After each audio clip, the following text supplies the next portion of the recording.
Lately, I've been sitting with this quiet ache, the feeling of being left behind. Like in my 30s, and everyone around me is hitting their milestones: marriage, babies, dream homes, you name it, someone in your circle has it. And I'm just here healing and hoping, starting over and starting again. If you ever looked around and thought, why not me? This episode's for you. We're talking about navigating disappointment, especially when life isn't moving at the pace you expected, and learning how to make peace with your own timeline. Because when life doesn't go as planned, it doesn't mean you're behind.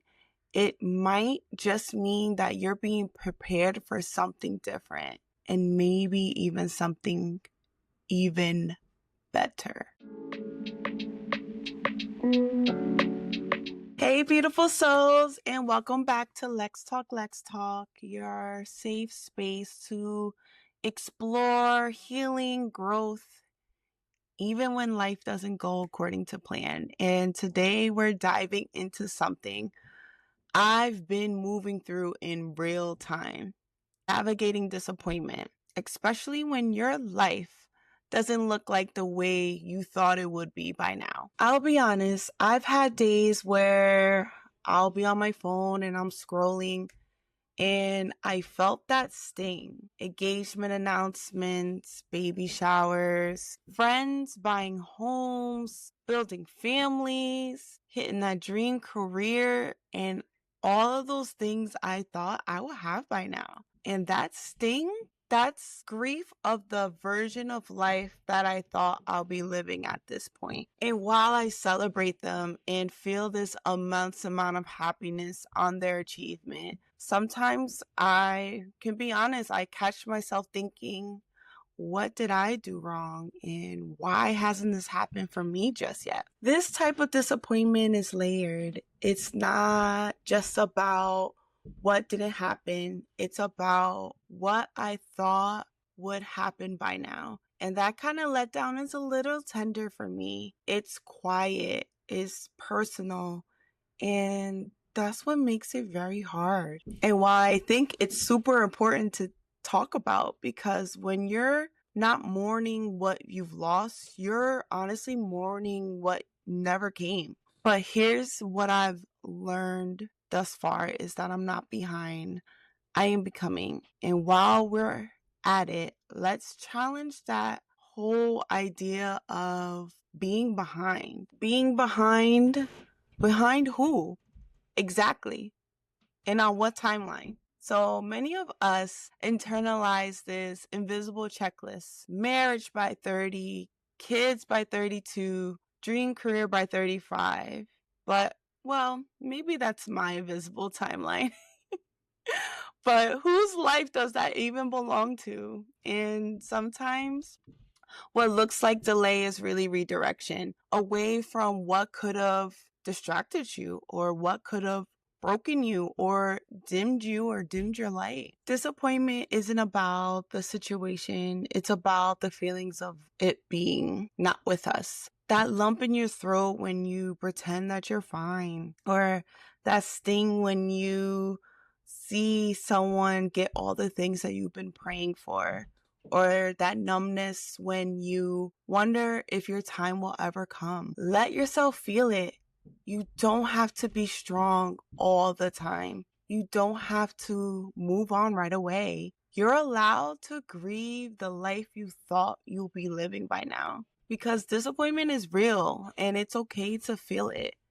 You're human. Everything doesn't need that sugar coat or that slap everything happens for a reason on it.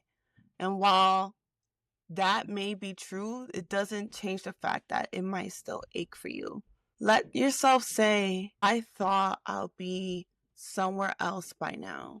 I feel like I've worked so hard with nothing to show for it. Or I'm tired of just starting over again and again. Those are valid, but guess what? They are not your whole truth. Your life doesn't have to mirror anyone else's to be meaningful. Let's release the idea that success only counts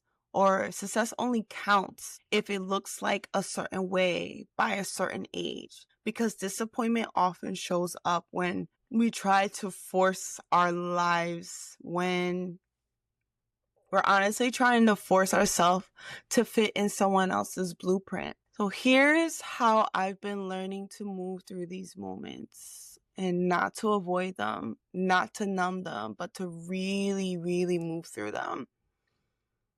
One of them is to pause before reacting. Give yourself space before jumping to what's next. Let the emotion breathe. You're not ungrateful for being sad. Again, as I said earlier, you're human. Name what you're feeling, whether that's through journaling or just speaking it out loud. Call it what it is. Don't bypass the pain. You don't have to find the lesson right away. Let yourself be honest first. And next, reframe your truth. Disappointment doesn't mean it wasn't meant for you. It means there's something better ahead. Reframe it all. Reconnect with what's still true. You're not behind. That's true. You are still worthy. That's true. Your timeline isn't broken. It's a custom made with God's beautiful blueprint. Remember, your life is not linear. Your season might be slower, but it's still just as sacred as anyone else's. Talk to yourself like someone you love. What would you say to a friend who felt the way you do? What am I learning? Even in the waiting, even in the reroutes, there's wisdom being woven. So what does disappointment teach us? Every time I face disappointment, something better, something truer has eventually found me. A better version of me, a deeper kind of peace, a sense of purpose, a love that matches my healing. And if nothing else, I've become someone I'm super proud of, even in the uncertainty. So if you're listening to this and feeling like you're stuck in the waiting room while everyone is living, please know you are not behind, okay? You are being aligned. The timing of your life may look different, but you're not wrong. You're not forgotten. You're not late. You're in progress. Every no, every delay, every not yet has taught me something. More self-trust, more clarity, more courage to release things that wasn't aligned with me so I can hold space for what is. Funny enough, disappointment has a way of stripping away illusions and leaving behind the truth of who you really are. And from that place, you get to build again, intentionally, honestly, and beautifully. If you're sitting in discomfort right now, I feel you. And if you're still in that waiting on life, that life you envision, I see you. And I want you to know this. You're not behind. You're not forgotten. And again, you are not late. So breathe. You're not falling behind. You're falling into place. You are becoming. And that takes time. So grieve if you need to. Rest if you need to. But don't stop believing that something beautiful isn't still unfolding for you in your life. You're not stuck. You're not behind. You're in the middle of a miracle. Thanks for listening to Let's Talk, Lex Talk. If this spoke to your heart, send this to someone who might need that reminder that they're not behind, that they're being led somewhere different. And don't forget to subscribe, leave a comment, and you guys can contact me on my socials. Links will be below. And I would love to hear your reflection. Until next time, keep trusting and know that your path is still worthy, even if it looks different than you imagine. Take care.